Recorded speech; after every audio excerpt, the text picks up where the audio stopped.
Transformer la blessure de l'ingratitude en victoire spirituelle.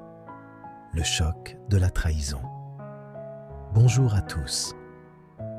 Aujourd'hui, nous allons parler d'une douleur que beaucoup d'entre nous portent en silence. Le poids de la déception.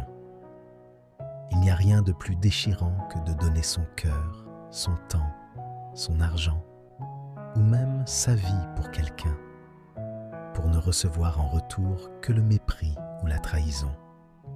On parle de cet enfant que vous avez élevé comme le vôtre, pour lequel vous avez tout sacrifié, et qui aujourd'hui vous pointe du doigt ou vous traite de sorcière.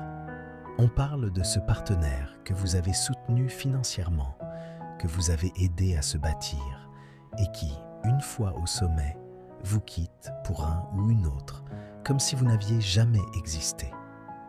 Comment ne pas devenir amer? Comment ne pas fermer son cœur à jamais? Les miroirs de la Bible. Vous n'êtes pas seul. La Bible regorge de récits où les plus grands ont goûté à ce calice amer. David et Absalom, la trahison filiale. David aimait son fils Absalom plus que tout. Pourtant, Absalom a conspiré contre son propre père pour lui voler son trône, le forçant à fuir pieds nus et en pleurs. Si c'était un ennemi qui m'outrageait, je le supporterais. Mais c'est toi que j'estimais mon égal, toi, mon confident et mon ami.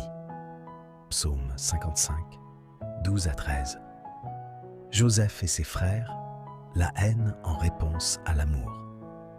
Joseph n'avait rien fait de mal si ce n'est partager ses rêves. Ses propres frères ont voulu le tuer avant de le vendre comme esclave. Jésus et les 10 lépreux, l'oubli systématique. Sur 10 lépreux guéris par le Christ, un seul est revenu dire merci.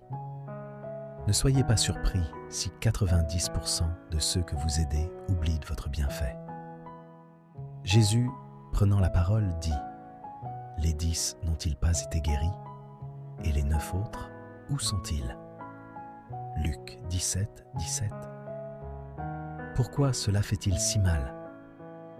La douleur vient du fait que nous attendions une récolte là où nous avons semé.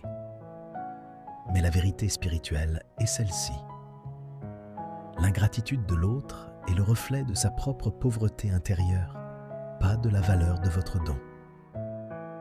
Quand quelqu'un vous trahit après votre aide,